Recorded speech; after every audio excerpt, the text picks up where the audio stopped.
त्यांनी शिंदेच्या शिवसेनेवर निशाणा साधलेला आहे। त्यांनी असं म्हटलंय त्या गाण्यामध्ये त्या सुरांचा संवार करायला मशाल हाती, असं त्यांनी म्हटलंय।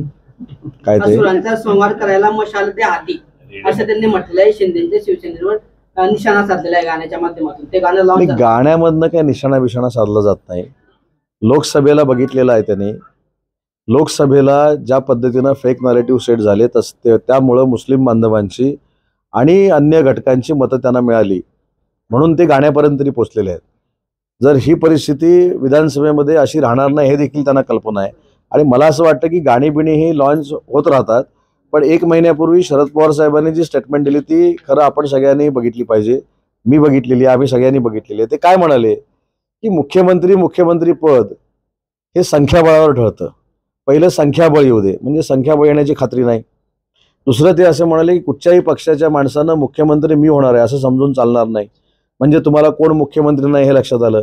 आणि तिसरं म्हणाले जर संख्याबळ आलंच तर जे इच्छुक आहेत तेच मुख्यमंत्री होतील याची गॅरंटी नाही।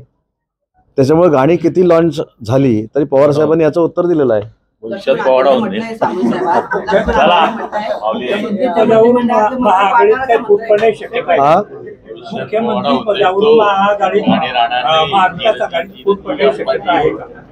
नाही, महाविकास आघाडीमध्ये फूट पडेल न पडेल हा त्यांचा प्रश्न आहे, पण हा प्रश्न कधी येतो ज्यावेळी सत्ता येईल तेव्हा ना। पहिलं संख्याबळ आलं पाहिजे आणि महायुतीच्या आम्हाला सगळ्यांना कॉन्फिडन्स आहे की आम्हीच परत सत्तेवर येणार, तेव्हा त्यांच्या मुख्यमंत्री पदाचा आम्हाला विचार करण्याची काय आवश्यकता। सामंत साहेब लक्ष्मण हाकेंनी म्हटलंय की एकनाथ शिंदेचे आमदार पाडणार असं त्यांनी म्हटलंय। लक्ष्मण हाकेंनी म्हटलंय की जे नागरिकांनी दारू गुटखावाले मंदिर डझन बरे एकनाथ शिंदेच्या मंत्रिमंडळात आहे असं लक्ष्मण हाकेंनी म्हटलंय। आज लक्ष्मण हाकेने काय म्हटलं याच्यावर मी प्रतिक्रिया दिली पाहिजे असं काय माझ्यावर बंधन नाही।